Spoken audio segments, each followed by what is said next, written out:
ہم امتی ہو کر یہ کیسے اختیار رکھ سکتے ہیں کہ ہم حد لگا دیں کہ ایک خاص حد تک حضور کا ادب ٹھیک ہے اور حد سے زیادہ ادب نہ کریں، شرک نہ ہو جائے کہیں؟ یہ حد ہم کیسے لگا سکتے؟ کسی ایک امام نے 1300 سالہ ہسٹری ہے، تاریخ ہے، اس میں کبھی اپنی کتب میں یہ بحث نہیں کی کہ حضور علیہ السلام کا ادب کتنا کرنا چاہیے اور کتنا نہیں کرنا چاہیے۔ یہ حد بندی کسی نے نہیں کی، 1300 سالوں میں کسی نے نہیں کی۔ اب یہ حد بندی کب شروع ہوئی؟ میں نے بولا آپ سے کہ کب شروع ہوئی؟ جب انگریز اس خطے میں آئے۔ بسم اللہ الرحمن الرحیم، اللہم صلی علی سیدنا و مولانا محمد وعلی آلہ وصحبہ وبارک وسلم۔ قال اللہ تبارک و تعالی فی القرآن المجید، فاعوذ باللہ من الشیطان الرجیم، من یطع الرسول فقد اطاع اللہ، وقال اللہ فی المقام الآخر، یا ایہا الذین آمنوا لا تقدموا بین یدی اللہ ورسولہ، وقال اللہ فی المقام الآخر، واللہ ورسولہ احق ان یرضوہ، صدق اللہ مولانا العظیم۔ السلام علیکم ورحمۃ اللہ وبرکاتہ۔ عزیزان گرامی قدر، اللہ جل مجدہ کا بے انتہا لطف و احسان ہے کہ جس کی توفیقات سے اور عنایات سے یہاں پر بزرگ بھی موجود ہیں، نوجوان بھی موجود ہیں اور بچے بھی موجود ہیں، اور اس نے ہمیں توفیق دی کہ ہم اس کا اور اس کے بے مثل و بے مثال حبیب محتشم صلی اللہ علیہ وآلہ وسلم کا ذکر خیر کرنے کے لیے آج یہاں جمع ہوئے۔ اللہ رب العزت آپ سب کا یہاں پر چل کر آنا اور اس محفل ذکر مصطفیٰ صلی اللہ علیہ وآلہ وسلم میں اپنا حصہ ڈالنا اپنی بارگاہ میں اللہ قبول فرمائے۔ اس موقع پر میں خصوصی طور پہ شکریہ ادا کرنا چاہوں گا محترم المقام جناب سید مزمل حسین صاحب کا کہ انہوں نے مجھ جیسے ایک گنہگار کو، ایک کم علم فقیر کو دعوت دی کہ حضور نبی اکرم صلی اللہ علیہ وآلہ وسلم کی شان و عظمت میں کچھ لب کشائی کر سکوں۔ اپنی گفتگو کا آغاز میں نے قرآن مجید کی جن آیات کریمہ سے کیا، ان میں سے پہلی آیہ کریمہ سورۃ النساء جو کہ قرآن مجید کا 4 چیپٹر ہے، اس کی آیہ مبارکہ نمبر 80 میں خالق کائنات نے ارشاد فرمایا کہ من یطع الرسول، من کا مطلب ہوتا ہے جو عربی میں، یطع جس نے اطاعت کی، اور یہ مضارع کا صیغہ ہے، اس میں پریزنٹ اور فیوچر بھی آ جاتا ہے، یعنی جو اطاعت کرتا ہے اور جو اطاعت قیامت تک کرے گا، اوپن ہے اس میں ٹائم۔ فقد اطاع اللہ، جس نے میرے رسول صلی اللہ علیہ وآلہ وسلم کی بات مان لی، وہ ہرگز کچھ اور نہ سمجھے، فقط یہی سمجھے کہ اس نے اللہ کی بات مان لی۔ جس نے رسول صلی اللہ علیہ وآلہ وسلم کی فرما برداری کر لی، وہ کچھ اور نہ سمجھے، فقط یہی ایمان رکھے کہ اس نے اللہ کی فرما برداری کر لی، یعنی رسول اللہ صلی اللہ علیہ وآلہ وسلم کی اطاعت اور اتباع عین اطاعت الہیہ ہے، اس میں کوئی اور تیسرا شامل ہی نہیں۔ اب اس آیہ کریمہ کو یہاں پر کوٹ کرنے کا اور بیان کرنے کا مقصد کیا ہے؟ وہ مقصد کچھ یوں ہے کہ آپ لوگوں کا کہیں نہ کہیں ایسے احباب سے واسطہ پڑا ہوگا، میرا بھی پڑا۔ جب انٹرمیڈیٹ میں اسکالرشپ پہ پنجاب کالج سے پڑھنا ہوا تو وہاں پہ ہمارے ایک پروفیسر تھے، میں بصد احترام ان کا نام نہیں لوں گا، تاہم یہ ویڈیو ہماری ریکارڈ بھی ہوگی، ہمارے چینل پہ بھی پبلش ہوگی، اگر کبھی کو وہ سن بھی لیں تو وہ اگر میں غلط بیانی کر رہا ہوں تو وہ اس کو ڈینائی بھی کر سکتے ہوں گے. سو اللہ گواہ ہے جو میں بات آپ کو بتا رہا ہوں. تو ان کا جو سبجیکٹ تھا وہ ہمیں principles of commerce first year میں اور سیکنڈ ایئر میں پرنسپلز آف بینکنگ پڑھایا کرتے تھے. سبجیکٹ سن کے بالکل دنیا داری کے تھے، لیکن اپنے لیکچر کے پہلے 10 سے 15 منٹ وہ ایک ہی بات کیا کرتے تھے. ہر روز ایک ہی بات، ریپیٹیشن، تکرار، دہراؤ بار بار. اور اپنے لیکچر کا آغاز ان باتوں سے کرتے تھے کہ بچوں کبھی شرک نہ کرنا، توحید پر قائم رہنا، رسول اللہ صلی اللہ علیہ وآلہ وسلم کا ادب احترام ایک حد تک کرنا. کہیں حد سے زیادہ احترام اور ادب کرو گے تو شرک ہو جائے گا. وہ 2 سال ہمیں یہی باتیں بتاتے تھے. اور سبجیکٹ کیا تھے ان کے؟ پرنسپلز آف کامرس اور پرنسپلز آف بینکنگ. چلیے ان کا شکریہ. اگر وہ زندگی میں نہ ملتے تو میں اپنے آقا صلی اللہ علیہ وآلہ وسلم کی غلامی کا چرچا کرنے کو اپنا مقصد نہ بناتا. وہ 2 برس جو ان کی باتیں سنی تو پھر تہیا کر لیا، فیصلہ کر لیا کہ جب تک جان میں جان ہے، جب تک آخری دم ہے، اپنے آقا صلی اللہ علیہ وآلہ وسلم کا ادب، شان و عظمت جہاں بھی جائیں گے بیان کرتے جائیں گے باذن الہی. تو یہ ہمارے بہت سارے احباب ایسے ہیں وہ مسلمان، ہم ان کا بھی احترام کرتے ہیں، کیونکہ تفرقہ میں نہیں پڑھنا چاہیے، اللہ رب العزت نے منع فرمایا. لیکن وہ اس کی آڑ میں یہ کہا کرتے ہیں کہ حضور نبی اکرم صلی اللہ علیہ وآلہ وسلم کا ادب اور احترام ایک حد تک کریں، اس حد سے زیادہ کریں گے تو شرک ہو جائے گا. یہ بعض احباب کی سوچ ہے. اب ذرا ان سے کوئی پوچھے کہ یہ جو آپ کہتے ہیں کہ ایک حد تک احترام کریں، یہ حد کس نے لگائی؟ اللہ نے لگائی. چونکہ حضور نبی اکرم صلی اللہ علیہ وآلہ وسلم کا مقام و مرتبہ تو ہم انسانوں سے ماوراء ہے، تمام جمیع مخلوقات سے اعلیٰ و عرفہ ہے. حضور جیسا انسانوں میں تو دور کوئی نبی اور رسول بھی نہیں ہوا. حضور تو امام الانبیاء والامام الرسل ہیں علیہم السلام. سب نبیوں کے امام ہیں، سب رسولوں کے امام ہیں. تو ہم امتی ہو کر یہ کیسے اختیار رکھ سکتے ہیں کہ ہم حد لگا دیں کہ ایک خاص حد تک حضور کا ادب ٹھیک ہے اور حد سے زیادہ ادب نہ کریں، شرک نہ ہو جائے کہیں؟ یہ حد ہم کیسے لگا سکتے؟ اگر حد لگانی بھی ہوتی تو کون لگا سکتا ہے؟ اللہ، جو حضور سے بڑھ کر ہے. حضور سے اعلیٰ و عرفہ تو فقط خالق ہے. مخلوقات میں سب سے اعلیٰ کون ہے؟ رسول اللہ صلی اللہ علیہ وآلہ وسلم. مخلوقات میں حضور سے بڑھ کر کوئی نہیں. بعد از خدا بزرگ تو ہی، قصہ مختصر. خدا کے بعد سب سے اعلیٰ و عرفہ تو حضور ہے، اور حضور سے بڑھ کر کون؟ صرف اللہ. سو جو حضور سے بڑھ کر ہے اللہ، وہی فیصلہ کر سکتا ہے نا کہ میرے حبیب کے ادب کی حد کیا ہے. اللہ کے سوا تو کوئی ادب مصطفیٰ کی حد کا تعین کر ہی نہیں سکتا، چونکہ ہر کوئی حضور سے نیچے ہے.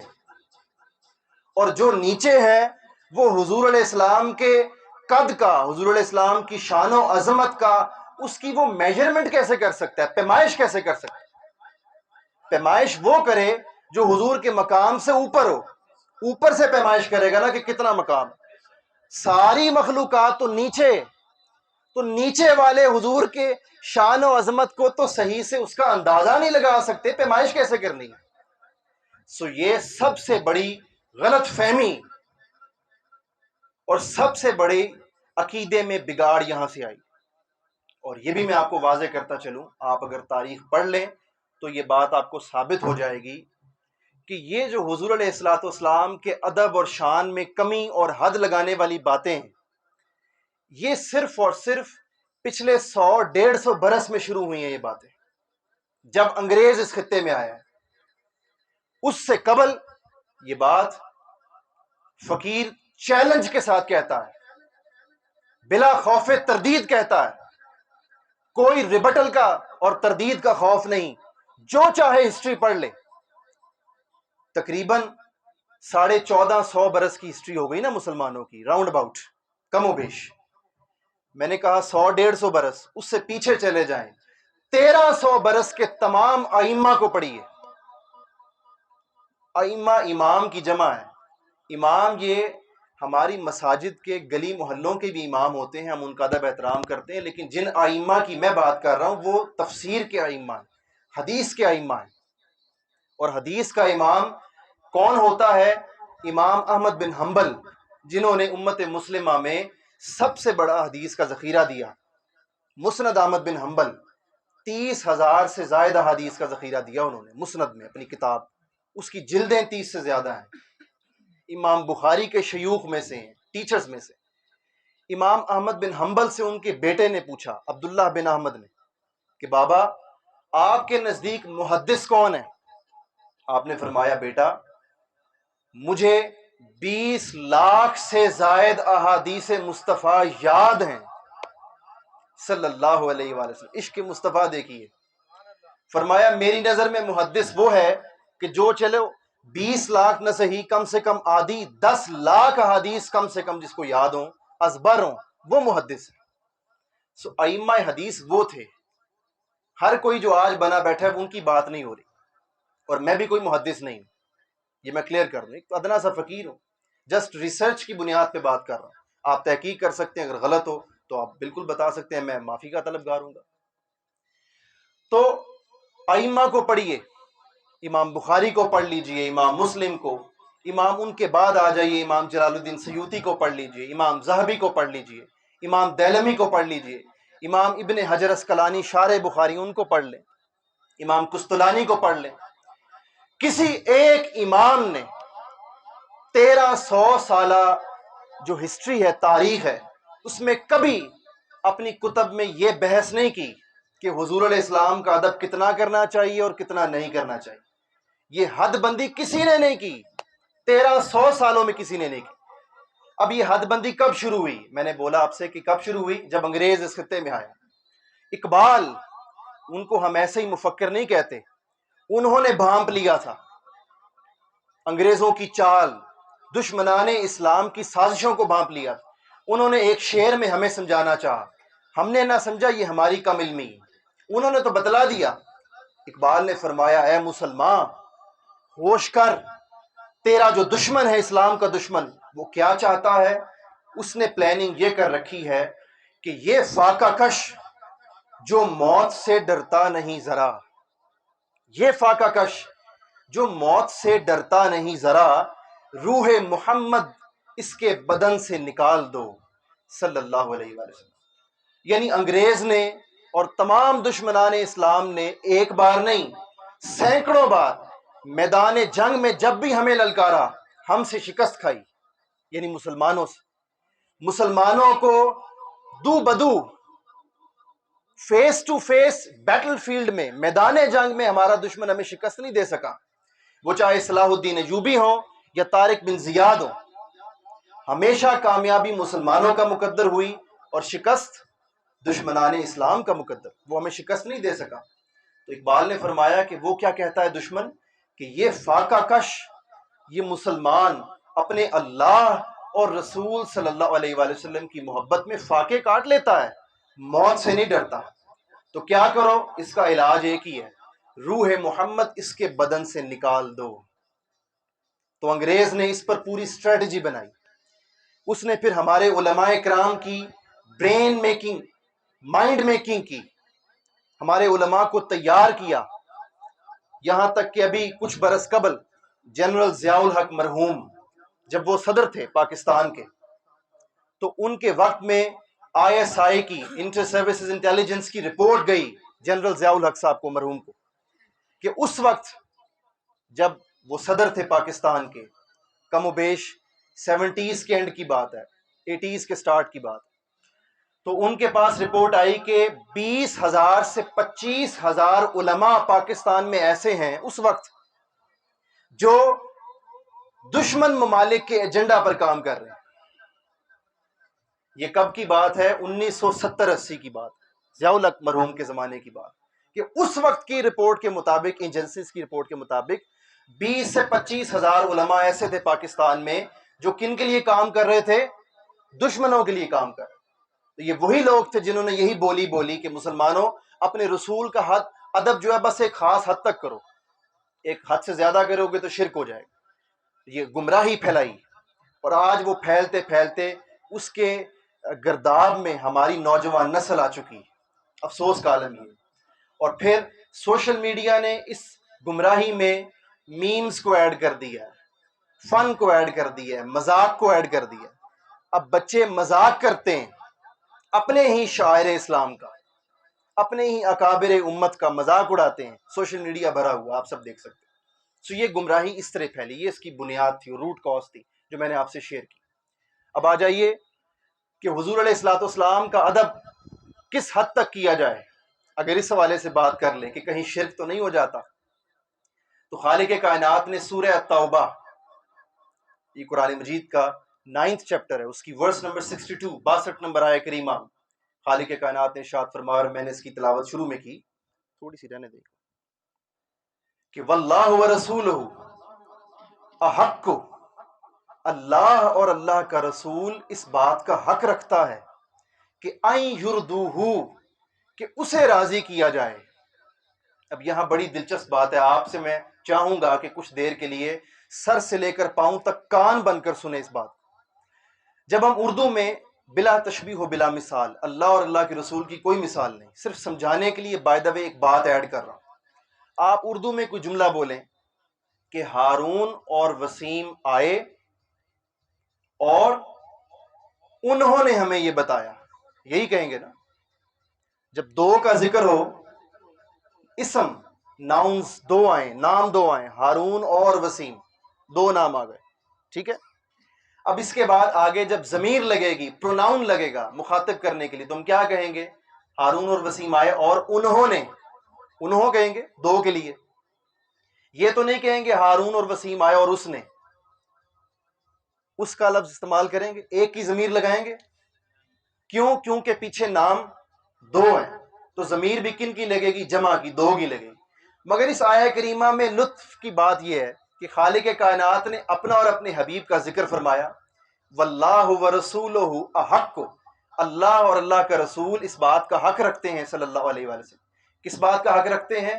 ان یردوہ، واحد کی ضمیر لگائی کہ اسے راضی کیا جائے۔ اب عربی کا قاعدہ یہ ہے کہ جب دو کی بات ہو رہی ہو تو ضمیر ہوتی ہے ہما، دو سے زیادہ، جمع الجمع کی ضمیر ہو تو ہوتی ہے ہم، اگر دو سے زیادہ کی بات ہوتی تو ہوتا ان یردوہم۔ چونکہ ناؤنز اسما دو ہیں، دو نام ہیں، تو کیا ہونا چاہیے تھا؟ ان یردوہما، اللہ اور اللہ کا رسول اس بات کا حق رکھتے ہیں کہ انہیں راضی کیا جائے۔ مگر خالق کائنات نے فرمایا اللہ اور اللہ کا رسول حق رکھتے ہیں کہ اسے راضی کیا جائے۔ اب یہ اسے کون ہے؟ اب میں یہاں پر اس آیہ کریمہ کی تفسیر بیان کرتا ہوں، اور تفسیر اہل سنت والجماعت کے کسی امام کی کوٹ نہیں کرتا۔ امام بھی وہ جن کو ہمارے بھائی، مسلمان بھائی ہیں، اہل حدیث مکتبہ فکر سے تعلق رکھنے والے ہمارے بھائی، وہ جن کو امام مانتے ہیں، اور عرب علماء جن کو پڑھ کر عالم بنتے ہیں۔ امام ابن تیمیہ، یہ نام یاد رکھ لیں، امام ابن تیمیہ، وہ اپنی کتاب الصارم المسلول میں، الصارم المسلول، اس کے صفحہ 38 پہ، پیج 38 پہ وہ بیان کرتے ہیں، امام ابن تیمیہ اس آیہ کریمہ کی شرح تفسیر کرتے ہوئے وہ کہتے ہیں کہ اصل میں پریشان ہونے کی ضرورت نہیں ہے۔ فَأَقَامَهُ اللَّهُ مَقَامَ نَفْسِهِ فِي أَمْرِهِ وَنَهْيِهِ وَإِخْبَارِهِ وَبَيَانِهِ، کہ اللہ رب العزت نے اپنے اوامر و نواہی میں، اپنے بیانات میں اور اخبار یعنی خبروں میں، اپنا اور اپنے رسول صلی اللہ علیہ وآلہ وسلم کا فرق مٹا دیا۔ جیسے کہ اللہ نے فرمایا کہ جس نے میرے رسول کی اطاعت کی اس نے گویا میری اطاعت کی۔ سو اطاعت میں اللہ نے اپنے رسول کو اپنے ساتھ جوڑا ہے۔ وہ جو لوگ کہتے ہیں کہ ادب ایک خاص حد سے زیادہ نہ کیا جائے، اگر آپ حد سے زیادہ ادب کر دیں گے تو آپ رسول کو خدا کے ساتھ جوڑ دیں گے. ارے بابا، جوڑا اسے جاتا ہے جو پہلے پھوڑا ہوا ہو. رسول کو تو اللہ نے جدا کیا ہی نہیں، فقط دو معاملات میں جدا کیا، ایک ذات میں اور دوسرا عبادت میں. رسول خدا نہیں ہے، ذات جدا ہے. رسول کی عبادت نہیں ہو سکتی. نماز اللہ کی ہے، عبادت کس کی ہے؟ اللہ کی. یہ دو معاملات کو چھوڑ کے قرآن مجید کی کم و بیش 100 سے زائد آیات ہیں جن آیات میں اللہ نے اپنے حبیب کا ذکر اپنے نام کے ساتھ جوڑ کر کیا. اور پچھلی تمام آسمانی کتب میں کسی ایک کتاب میں بھی، نہ توریت میں، نہ زبور میں، نہ انجیل میں، کسی کتاب میں اللہ نے یہ شیوا نہیں اپنایا، یہ طریقہ نہیں اپنایا. کم و بیش 1,24,000 پیغمبر آئے ہیں نا علیہم السلام. کسی ایک پیغمبر کے لیے اللہ نے یہ طریقہ کار نہیں اپنایا کہ کبھی موسیٰ کا ذکر اپنے ساتھ کیا ہو، اللہ و موسیٰ نہیں، اللہ و عیسیٰ نہیں. کبھی کسی پیغمبر کا ذکر اپنے نام کے ساتھ واو عاطفہ لگا کے نہیں کیا. یہ شان کس کو دی؟ فقط اپنے رسول کو دی صلی اللہ علیہ وآلہ وسلم. تو جدا وہ ہو، جدا اسے کیا جائے جسے خدا جدا کرے.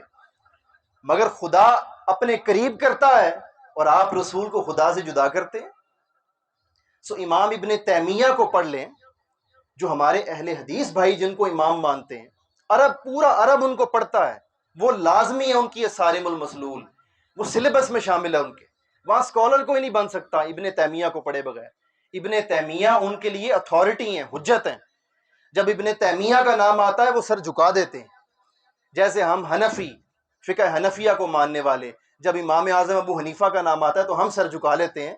ویسے جو ہمارے اہل حدیث حضرات بھائی ہیں وہ ابن تیمیہ کے نام پہ سر جھکا لیتے ہیں. تو وہ ابن تیمیہ خود کہہ رہے ہیں، وہ فرما رہے ہیں فلا یجوز ان یفرق بین اللہ ورسولہ. کچھ معاملات ایسے ہیں کہ جن معاملات میں اللہ اور اللہ کے رسول کے درمیان فرق کرنا ناجائز ہے. یہ ابن تیمیہ خود لکھ رہے ہیں. چونکہ اطاعت رسول کی اللہ کی، فرما برداری رسول کی اللہ کی. اللہ نے تو یہاں تک قرآن میں فرمایا کہ جس نے میرے رسول سے جنگ کی اس نے میرے ساتھ جنگ کی. اور اس آیہ کریمہ میں کیا فرمایا کہ اللہ اور اللہ کا رسول حق رکھتے ہیں کہ اسے راضی کیا جائے. سو ابن تیمیہ کہتے ہیں یہ جو اسے ہے، کسے؟ رسول اللہ کو راضی کیا جائے.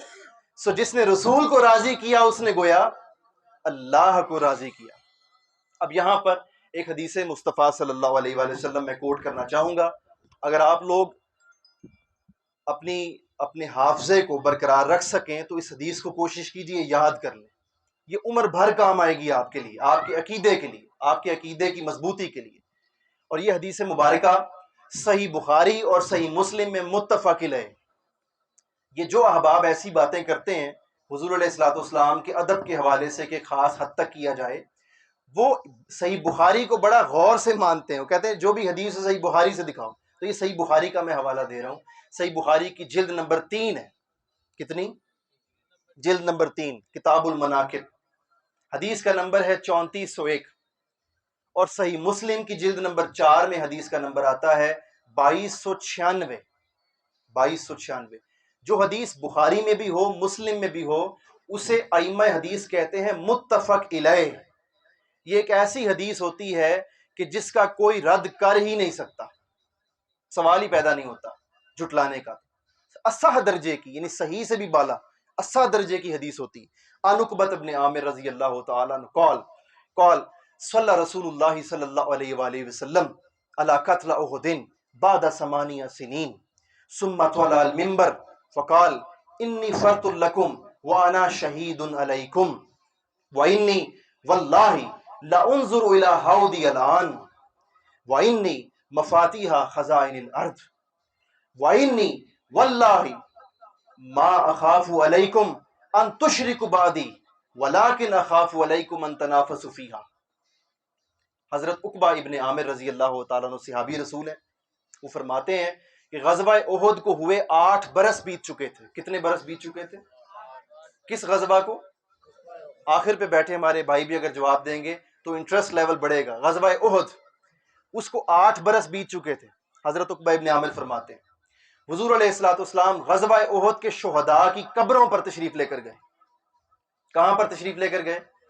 اب اس حدیث مبارکہ میں بہت سارے سوالات کے جوابات آنے والے ہیں. سو قبروں پر تشریف لے کر گئے اور فرماتے ہیں صلی رسول اللہ صلی اللہ علیہ وآلہ وسلم بعد 8 سنین 8 برس کے بعد تشریف لے کر گئے اور ایسے نماز ادا کی جیسے جنازہ کی ادا ہوتی.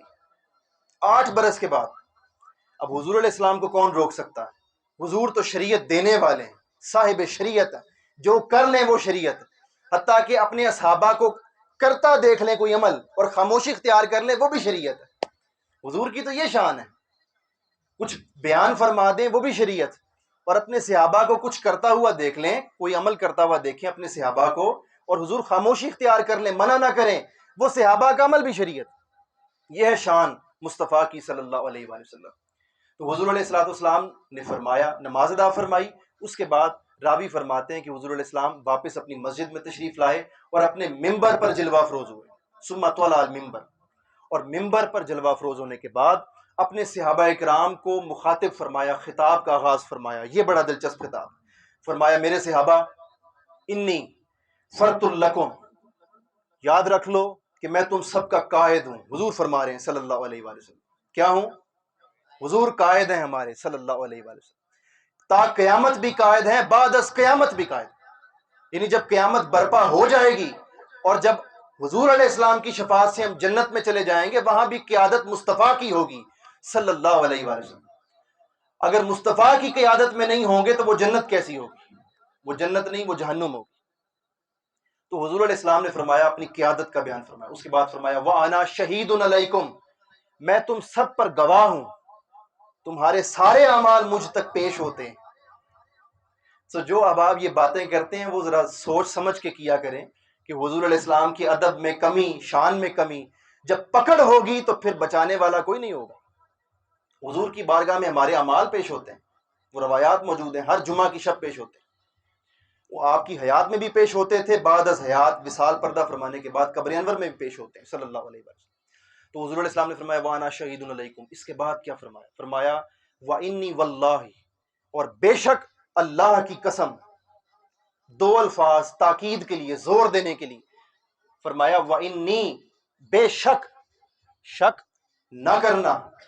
حضور صحابہ بیٹھے، شک کس نے کرنا ہے؟ پھر بھی حضور نے فرمایا، کیا فرما رہے ہیں؟ زور، امفسائز، تاکید فرما رہے ہیں، شک نہ کرنا. پھر فرما رہے ہیں واللہ، اللہ کی قسم. بے شک بھی فرمایا اور ساتھ میں فرمایا اللہ کی قسم. آقا یہ دو تاکید دو بار کیوں فرمائی؟ حضور جانتے تھے کہ میری امت میں ایسے بدبخت لوگ بھی ہوں گے جن کے بخت بگڑ جائیں گے، نصیب بگڑ جائیں گے، کہ جو ایسی باتیں کریں گے کہ حضور کو فلاں علم نہیں، حضور کو فلاں علم نہیں، یعنی اپنے ہی پیغمبر کے علم میں کمیاں کریں گے. ایسے بد نصیب لوگ بھی ہوں گے. تو حضور علیہ السلام نے 2 بار تاکید فرمائی، بے شک اور اللہ کی قسم. آقا کیا فرمانے لگے؟ فرمایا انی واللہ لا انظر الی حوضی الان، میں اپنا حوض کوثر ایسے دیکھ رہا ہوں یہاں پر بیٹھے جیسے اپنے ہاتھ کی ہتھیلی کو دیکھ رہا ہوں. آقا علیہ السلام نے فرمایا. اب حوض کوثر حضور کے سامنے تھا یا غیب میں تھا؟ جب مسجد نبوی شریف میں صلی اللہ علیہ وآلہ وسلم حضور علیہ السلام یہ بیان فرما رہے تھے تو صحابہ کے سامنے نظر آ رہا تھا حوض کوثر؟ کہاں تھا؟ غیب میں تھا. مگر اللہ کی عطا سے حضور کو اللہ نے عطا کیا ہے، ہم کون ہوتے ہیں فیصلہ کرنے والے؟ حضور نے فرمایا بے شک اللہ کی قسم میں اپنے حوض کوثر کو ہتھیلی کی طرح دیکھ رہا ہوں. اس کے بعد فرمایا وَإِنِّي، اگلی بات اور بڑی لطیف ہے. بہت سو کی رگے توحید پھڑکیں گی. پہلے تو حضور قبروں پر تشریف لے گئے غزوہ احد کے شہداء کی. پھر اس کے بعد پہلی بات کیا ارشاد فرمائی؟ تو میں تمہارا قائد ہوں، تمہارا گواہ ہوں، تمہارے اعمال پیش ہوتے ہیں. اس کے بعد کیا فرما دیا کہ اپنا حوض کوثر دیکھ رہا ہوں جو کہ غیب میں اس وقت موجود نہیں تھا. پھر فرمایا کہ وَإِنِّي اُؤْتِیتُ مَفَاتِحَ خَزَائِنِ الْأَرْضِ، یاد رکھ لو کہ خالق کائنات نے سارے خزانوں کی کنجیاں، چابیاں مجھے عطا کر رکھی. سو جاتے کہاں ہو؟ کہاں جاتے ہو؟ جو نہیں بھی مانتے ان کو بھی ملتا وسیلہ مصطفیٰ سے ہی ہے صلی اللہ علیہ وآلہ وسلم. یہی ایک اور موقع پر حضور نے ارشاد فرمایا صلی اللہ علیہ وآلہ وسلم صحیح بخاری کی روایت میں کہ واللہ یؤتی انما انا قاسم، عطا اللہ کرتا ہے مگر تقسیم میرے ذریعے کرواتا ہے. سو حضور کی تقسیم پر جو یقین نہ رکھے، ملتا اسے بھی حضور کی تقسیم سے ہی ہے، وہ اس کی بدنصیبی ہے کہ مانتا نہیں، دل نہیں مانتا اس کا، نہ مانے، جن کا مانتا ہے وہ تو مانیں گے۔ تو حضور علیہ السلام نے فرمایا کہ اللہ نے سارے خزانوں کی کنجیاں مجھے عطا کر رکھی ہیں۔ اب اس کے بعد اگلا جملہ اگر آپ یاد رکھ سکتے ہوں تو درخواست ہوگی، فقیر کی درخواست سمجھ لیجئے گا، یاد رکھ لیں۔ حضور علیہ السلام نے فرمایا وَإِنِّي وَاللَّهِ، بے شک اللہ کی قسم، ما اخاف علیکم، مجھے تم پر خوف نہیں ہے، ما اخاف علیکم، مجھے تم پر، اپنی امت پر اس بات کا خوف نہیں ہے، ان تشرکوا بعدی، کہ تم میرے بعد شرک میں پڑ جاؤ گے، مجھے اس بات کا خوف نہیں ہے۔ کون فرما رہے ہیں؟ صاحب توحید، ارے جن کے قدموں سے توحید ہمیں ملی ہے، وہ فرما رہے ہیں کہ مجھے اپنے بعد شرک کا خوف نہیں ہے۔ ہو سکتا ہے کوئی اپنی عقل پر فیصلہ کرے اور کہے کہ یہ حضور علیہ السلام کا فرمانا جو تھا وہ اپنے بعد صحابہ تک کے لیے تھا۔ اگر کوئی یہ کہتا ہے تو ذرا غور کرے کہ یہ وہی الفاظ ہیں جو دوسری حدیث میں حضور علیہ السلام نے فرمایا لا نبی یا بعدی، میرے بعد کوئی نبی نہیں۔ ادھر کیا فرمایا؟ ما اخاف علیکم ان تشرکوا بعدی، وہی لفظ ہے، ادھر بھی بعدی ادھر بھی بعدی۔ سو جیسے لا نبی یا بعدی، قیامت تک کوئی نبی نہیں، اسی طرح فرمایا ما اخاف علیکم ان تشرکوا بعدی، قیامت تک مجھے اپنی امت پر شرک کا خوف نہیں ہے، میری امت کی اکثریت شرک میں نہیں پڑے گی۔ ایسا نہیں ہے کہ شرک کوئی نہیں کرے گا، حضور علیہ السلام نے ٹوٹل نفی بھی نہیں فرمائی کہ کوئی ایک امتی بھی میرا شرک نہیں کرے گا، شرک کریں گے، کرتے بھی ہیں، اقلیت میں کرتے ہیں، قلیل تعداد ہے لوگوں کی جو مزارات میں جا کے خیال نہیں رکھتے، وہ شرک ہوتا ہے، ہو بھی جاتا ہے۔ تاہم فرمایا میری امت کی اکثریت شرک نہیں کرے گی، اکثریت نہیں کرے گی تبھی تو خوف نہیں۔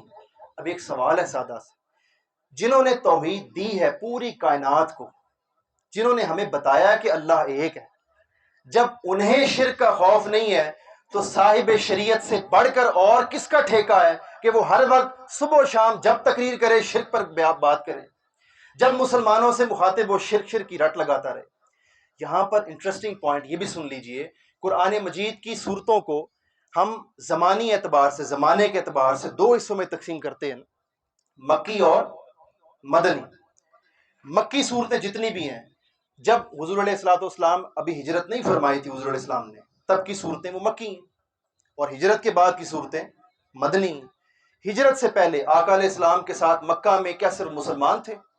نہیں، مشرکین بھی تھے، مسلمانوں کی تعداد تو نہ ہونے کے برابر تھی۔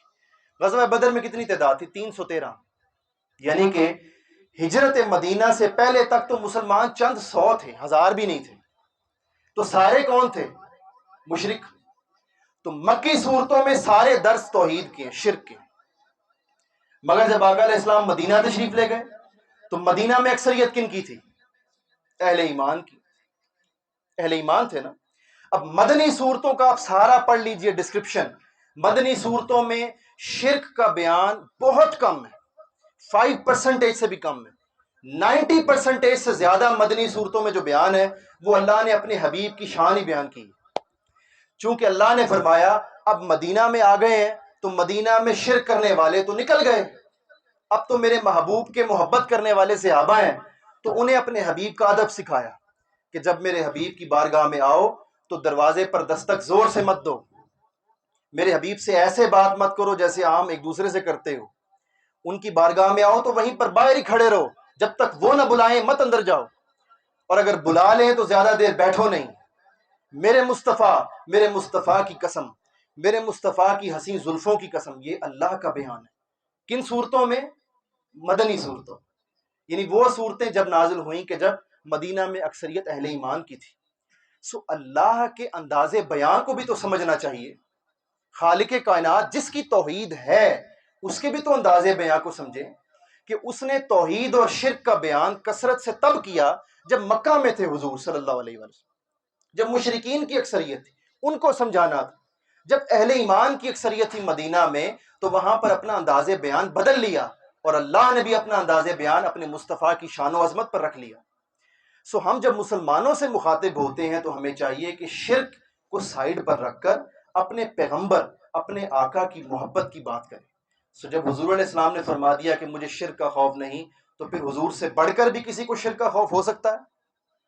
بس آئندہ سے یہ آپ جملے یاد رکھ لیں. حضور علیہ السلام نے جو فرمایا، ما اخاف علیکم ان تشرکوا بعدی ولکن اخاف علیکم، مگر ایک خوف ضرور ہے اپنی امت پہ.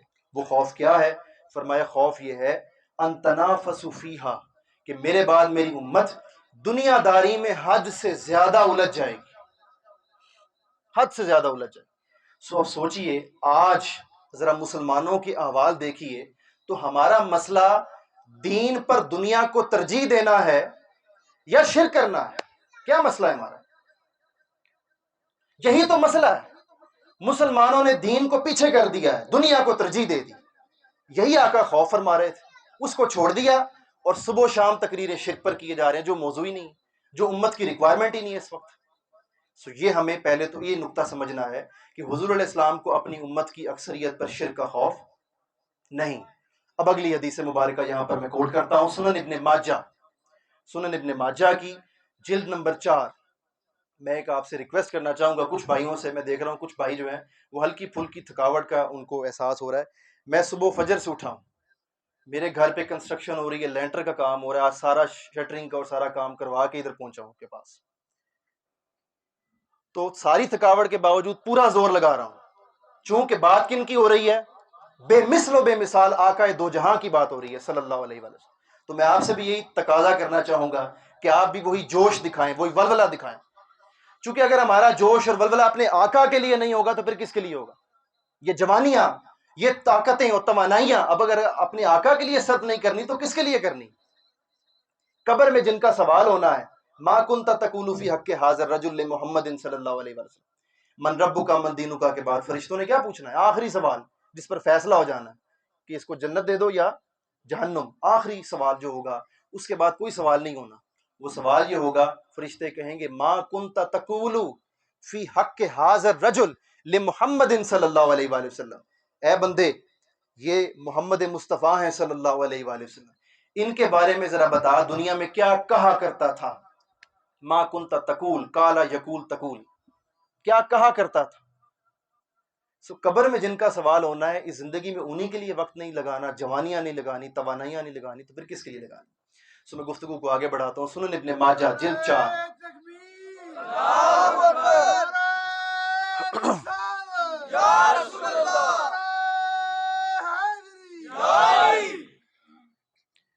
تو حضور علیہ الصلوۃ والسلام نے فرمایا، سنن ابن ماجہ کی حدیث مبارکہ کا نمبر ہے 395، 395.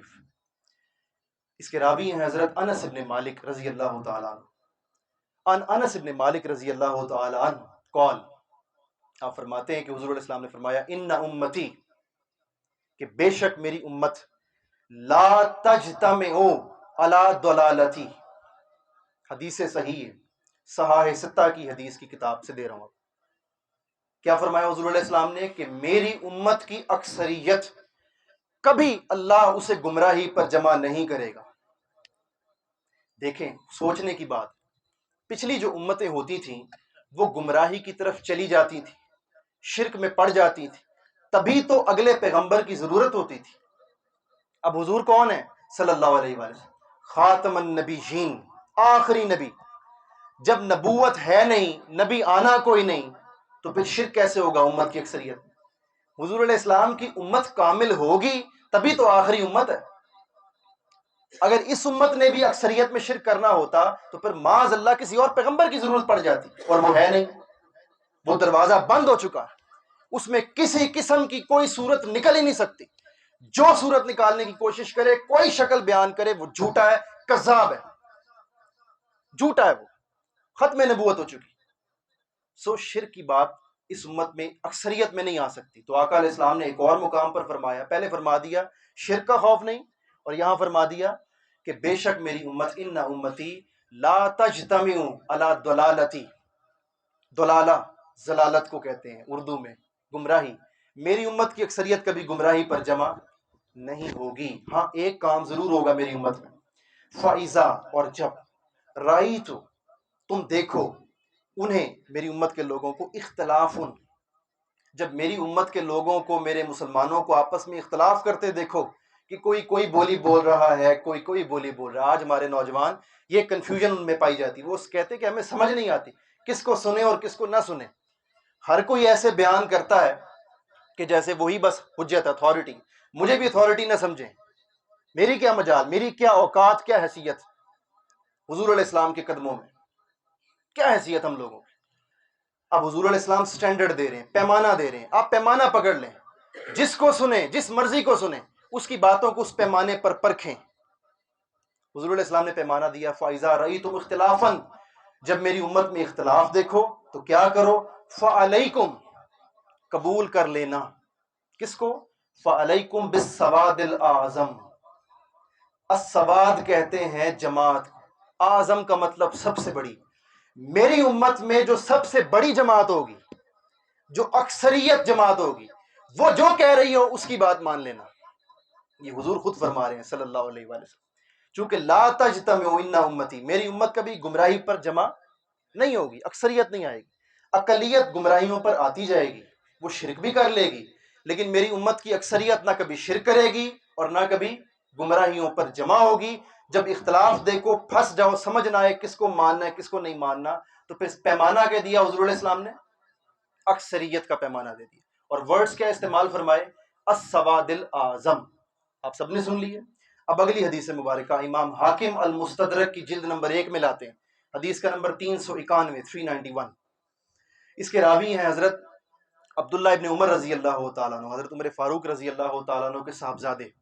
آپ فرماتے ہیں، قال رسول اللہ صلی اللہ علیہ وآلہ وسلم، لا یجمع اللہ امتی علی الضلالۃ ابداً، کہ میرے اللہ نے وعدہ کر رکھا ہے کہ وہ ہمیشہ، ابداً، ہمیشہ تا قیامت میری امت کی اکثریت کو گمراہی پر جمع نہیں ہونے دے گا۔ اس کے بعد آقا علیہ السلام نے نہایت خوبصورت الفاظ ارشاد فرمایا فقال ید اللہ علی الجماعتی، میری امت کی جو اکثریتی جماعت ہوگی اس پر اللہ کا ہاتھ ہوگا۔ ید اللہ، ید اللہ، اللہ کا ہاتھ، اللہ کا دست قدرت ہوگا، اللہ کی شفقت ہوگی، ید اللہ علی الجماعتی، جماعت پر۔ اور جماعت کون سی ہوگی؟ فرمایا فَاتَّبِعُوا بِالسَّوَادِ الْأَعْظَمِ، میری امت کی جو بڑی جماعت ہوگی، اکثریتی جماعت ہوگی، اس کی اتباع کرنا، اس جماعت کی بات ماننا۔ اب آپ سب سمجھدار ہیں، شروع دور سے لے کر آخر آج کے دن تک بھی ساری امت پاکستان میں تو نہیں ہے نا، انڈیا میں تو نہیں ہے، بنگلہ دیش میں تو نہیں ہے، ترکی میں بھی ہے، شام میں بھی ہے، لبنان میں بھی ہے، لیبیا میں بھی ہے، مصر میں بھی ہے۔ ساری اکثریت کو ذرا چیک تو کریں، دیکھیں تو صحیح، اکثریتی امت جو ہے وہ خود کو اہل السنہ والجماعت ہی کہلاتی ہے، اہل سنت والجماعت، یہی نام ہے سواد اعظم کا۔ وہ جو حضور علیہ السلام نے ارشاد فرمایا السواد الاعظم، اکثریتی جماعت، اسی جماعت کو اہل سنت والجماعت کہتے ہیں، اہل سنت کی حضور کی سنت کو ماننے والے اور جماعت صحابہ پر ایمان رکھنے والے۔ سو وہی باتیں جو اہل سنت والجماعت کی ہیں، جو ان کے عقائد ہیں، جو وہ بیان کرے، حضور علیہ السلام نے فرمایا جو اکثریت کا عقیدہ ہو وہی عقیدہ رکھو، اور جو اکثریت سے ہٹ جائے، آگے حدیث میں وہ فرمایا، وہ بھی سن لیں، فرمایا فَاتَّبِعُوا بِالسَّوَادِ الْأَعْظَمِ، اکثریتی جماعت کی اتباع کرنا، اور آگے بڑی خوبصورت بات فرمایا فَإِنَّهُ مَنْ شَدَّ، اور جو میری امت کی اکثریتی جماعت سے ہٹ جائے گا، خود کو اکثریتی جماعت سے علیحدہ کر لے گا، شُدَّ فِي النَّارِ، اس کا جو ٹھکانہ ہوگا وہ جہنم کی آگ ہوگی۔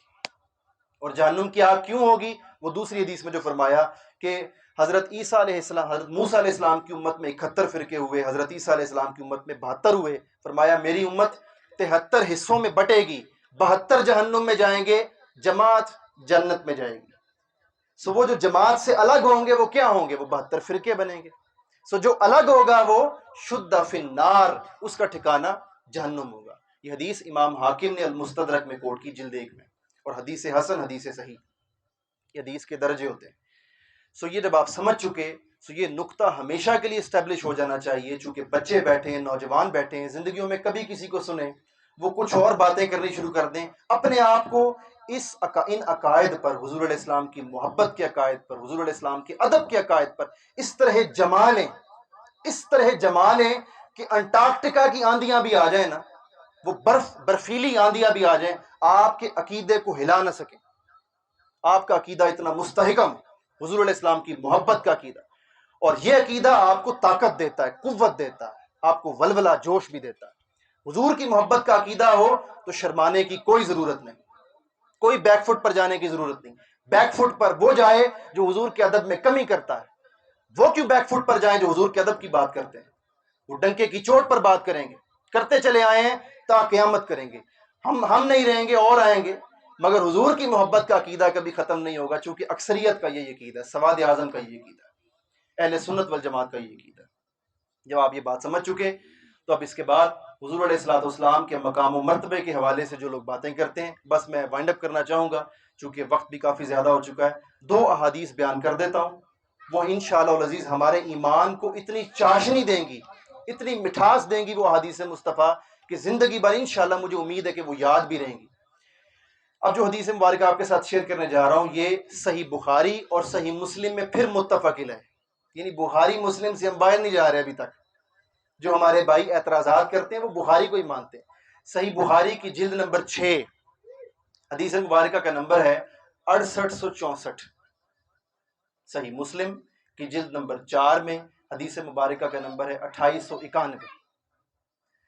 حدیث مصطفیٰ کچھ یوں ہے صلی اللہ علیہ وآلہ وسلم کہ حضور علیہ السلام ایک روز اپنے ممبر پر جلوہ افروز ہوئے، اپنے اصحاب سے فرمایا لا تسألونی عن شیء الا اخبرتکم بہ. آج اس وقت تم جو کچھ پوچھنا چاہتے ہو مجھ سے پوچھ لو، سلونی پوچھ لو، تم جو پوچھو گے میں تمہارے ہر سوال کا جواب دوں گا. کوئی ایک سوال ایسا نہیں کہ جس کا میں جواب آج اس وقت نہ دوں. اصل میں اس حدیث کا پس منظر کچھ یوں ہے کہ جو منافقین تھے اس زمانے میں، انہوں نے چہم گویاں کی، خسر پسر کے ہونے لگی، آپس میں باتیں یہ ہونے لگی کہ مسلمانوں کے پیغمبر صلی اللہ علیہ وآلہ وسلم کو فلاں بات کا علم نہیں تھا، فلاں علم نہیں تھا، فلاں علم نہیں تھا. یعنی حضور علیہ السلام کے علم میں کمی کی باتیں ہونے لگیں اس زمانے کے منافقین کی جانب سے. یہ تب سے سلسلہ چل رہا ہے، مگر یہ تب بھی اقلیت میں تھے، آج بھی اقلیت میں تھے. اکثریت حضور کے عاشقوں ہی کی تھی، آج بھی ہے اور انشاءاللہ قیامت تک رہے گی. تو حضور علیہ السلام کے بارے میں جب یہ باتیں ہونے لگیں تو حضور علیہ السلام ایک روز اپنے منبر پر جلوہ افروز ہوئے اور جلال میں ارشاد فرمایا کہ آج جو پوچھنا چاہتے ہو پوچھ لو، جواب ملے گا. اب ذرا صحابہ کے سوالات سن لیں. حدیث کا میں نے حوالہ دے دیا، متفق علیہ، صحیح بخاری میں، صحیح مسلم. حضور علیہ السلام نے فرمایا جو پوچھنا چاہتے ہو پوچھ لو. فقام رجل، پہلا شخص کھڑا ہوا، فقال این مدخلی یا رسول اللہ، حضور میرا مرنے کے بعد ٹھکانہ کیا ہوگا، جنت یا جہنم؟ اب وہ آج کے لوگ جو کہتے ہیں حضور کو غیب کا علم نہیں، حضور کو فلاں علم نہیں، فلاں علم نہیں. ارے ظالمو، ذرا صحابہ سے بھی تو پوچھو وہ کیا کیا سوالات کر لیتے تھے. کیا سوال پوچھا؟ این مدخلی، میرا مرنے کے بعد ٹھکانہ کیا ہوگا.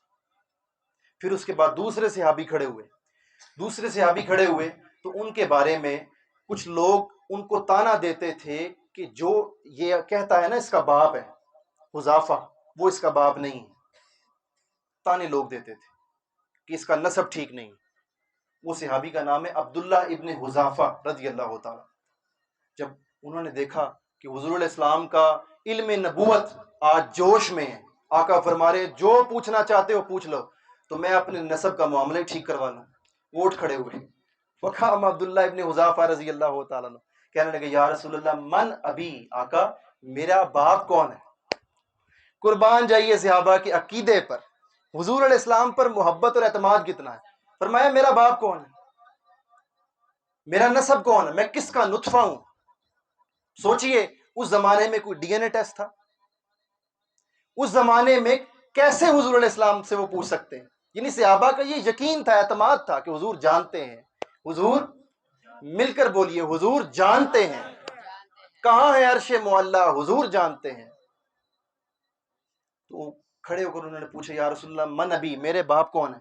آقا علیہ السلام نے فرمایا ابو کا حذافہ تھا، گھبراؤ نہیں، تمہاری ماں نے جو تمہیں بتایا وہ ٹھیک بتایا، تمہارا باپ حذافہ ہی ہے۔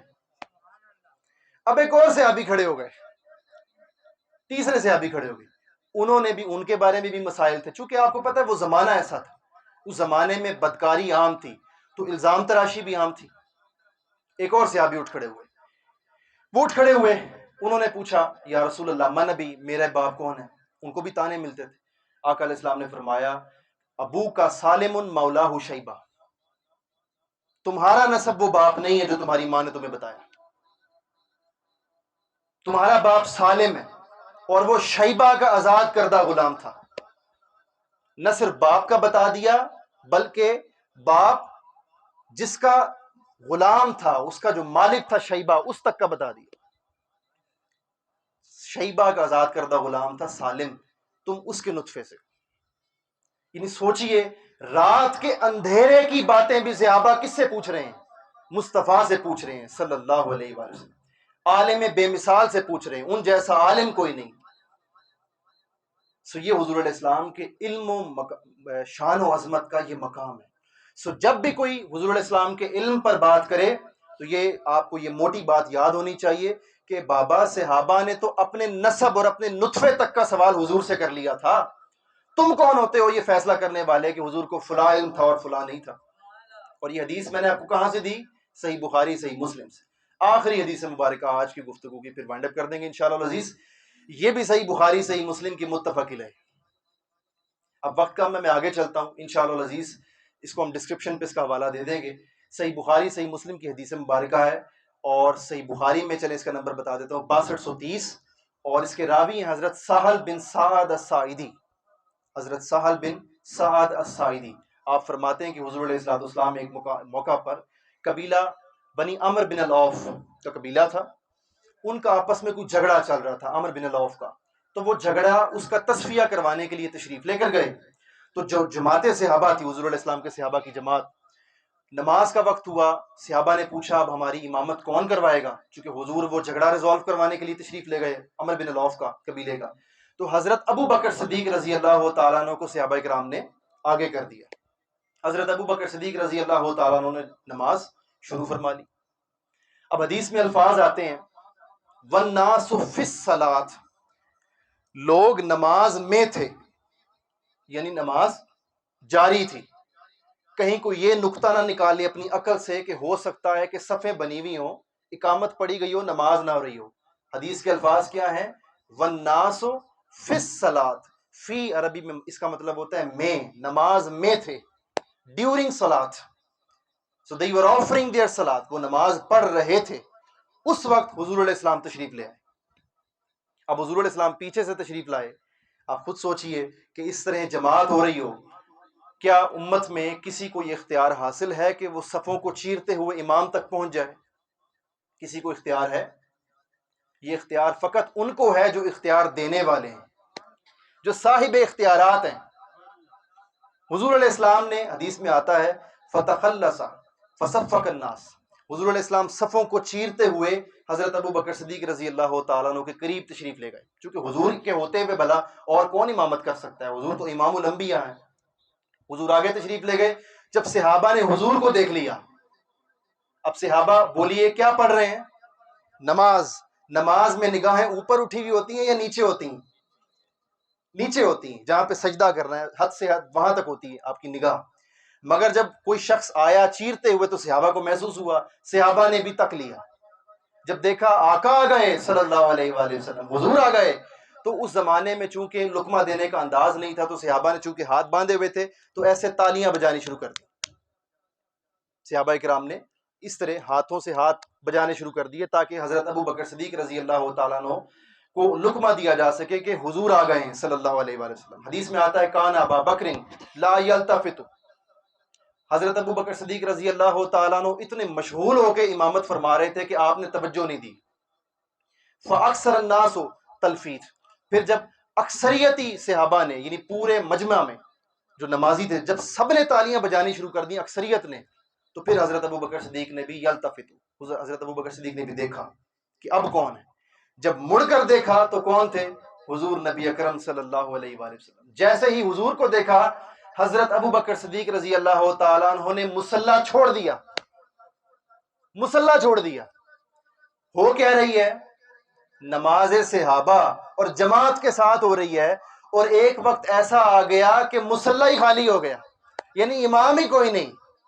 حضرت ابو بکر صدیق امامت فرما رہے تھے، مگر جیسے ہی حضور کو دیکھا تو لرزہ براندام ہو گئے اور مصلی اپنے آقا کے لیے چھوڑ دیا، پیچھے ہٹ گئے۔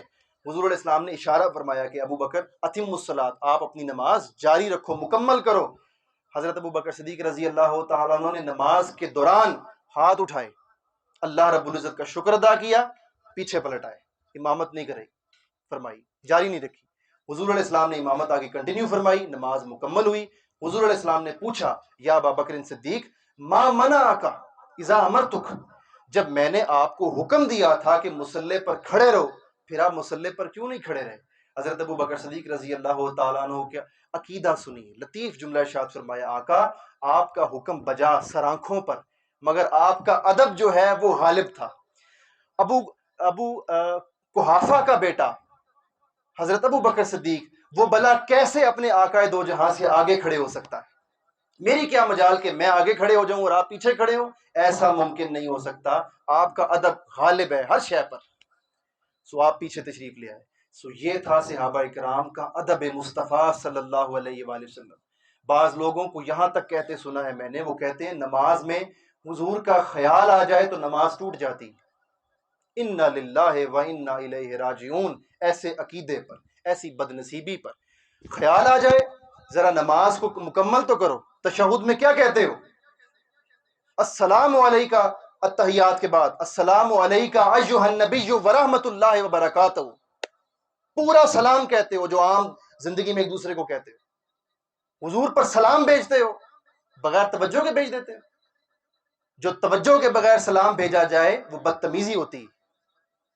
سو صرف خیال نہیں بلکہ توجہ کے ساتھ سلام رکھا ہے اللہ نے۔ اب اللہ سے سوال کرو کہ اللہ، یا اللہ عبادت تیری ہے، نماز تیری ہے، سلام مصطفیٰ کو، گھٹنوں کے بل بیٹھے ہوئے ہیں ساری نماز پڑھنے کے بعد، اینڈ پہ مانگنے کے لیے بیٹھے ہیں، یا اللہ پاک ہمیں کچھ دے دے، رب اجعلنی مقیم الصلاۃ، بعد میں پڑھنا دعا اینڈ پر، پہلے میرے مصطفیٰ کو سلام کرو، السلام علیکہ ایھا النبی ورحمۃ اللہ، اور پھر جب سلام ہو جائے تو پھر اللہ نے فرمایا درود پڑھو میرے حبیب پر بھی اور میرے حبیب کی آل پر بھی، اللہم صلی علی محمد وعلی آل محمد کما صلیت۔ ٹھیک؟ سو جو عبادت نماز، اللہ کی نماز، رسول اللہ صلی اللہ علیہ وآلہ وسلم کو سلام کیے بغیر اور حضور علیہ السلام اور حضور کی آل اولاد پر درود پڑے بغیر عبادت مکمل نہیں ہو سکتی، تو بقیہ مسلمانوں کی زندگیوں نے کیسے کامل ہونا ہے؟ یہی تو المیہ ہے۔ آج ہمارے نوجوان کیوں گمراہیوں کا شکار ہو گئے ہیں؟ چونکہ دیکھیے انہوں نے اپنی زندگیوں کا جو دار و مدار ہے وہ دنیاوی محبوبوں کی طرف کر لیا ہے، جو چھوٹے درجے کے محبتیں اور عشق ہیں، سوری ٹو سے، جو مجازی محبتیں، مجازی محبتوں کا لطف غالب آ گیا ہے، اور رسول اللہ صلی اللہ علیہ وآلہ وسلم کی محبت کا لطف اور وہ چاشنی وہ شاید ہم نے چکھی نہیں۔ اس وقت تقاضا یہ ہے کہ ہم اپنی نوجوان نسل کو، اپنے بچوں کو حضور علیہ السلام کی محبت کا جام پلائیں، وہ جام پلائیں جیسے اب ایسے کرنی نے پیے تھے رضی اللہ تعالیٰ عنہ، جیسے بلال حبشی نے پیے تھے رضی اللہ تعالیٰ عنہ، جیسے لیٹسٹ ٹائمز میں پیر مہر علی شاہ نے پیے تھے گولڑوی نے رحمۃ اللہ تعالیٰ علیہ ورضی اللہ تعالیٰ عنہ، جیسے حضور شیخ عبد القادر الجیلانی نے پیے تھے، حضور غوث الاعظم دستگیر نے پیے تھے رضی اللہ تعالیٰ، وہ جام پلائیں اپنے نوجوانوں کو، تو پھر ہماری بقا ممکن ہے، پھر بچاؤ ممکن ہے، پھر جب ہم اپنے قدموں پر کھڑے ہوں گے تو پھر ہم فلسطین جیسے واقعات کو روکنے کی پوزیشن میں ہوں گے۔ ابھی تو ہم اپنے قدموں پر کھڑے نہیں ہو پا رہے، ہماری بنیادیں کھوکھلی ہو چکی ہیں، اور بنیاد کیا ہے ہماری؟ محبت مصطفیٰ، ادب مصطفیٰ صلی اللہ علیہ وآلہ وسلم۔ سو اللہ رب العزت ہم سب کو عقیدہ صحیحہ کے ساتھ ساتھ عمل کی توفیق عطا فرمائے۔ گفتگو کے دوران بتقاضۂ بشری انسان ہونے کے ناطے جہاں کہیں مجھ سے غلطی ہوئی ہو، میں اللہ رب العزت کی بارگاہ میں معافی کا طلبگار ہوں۔ اگلی نشست میں انشاءاللہ العزیز پھر کبھی جب بلاوا ہوا تو بشرط زندگی ضرور ہمارا آنا بھی ہوگا انشاءاللہ العزیز۔ یہ جو سلسلہ ہے وہ آگے چلتا رہے گا۔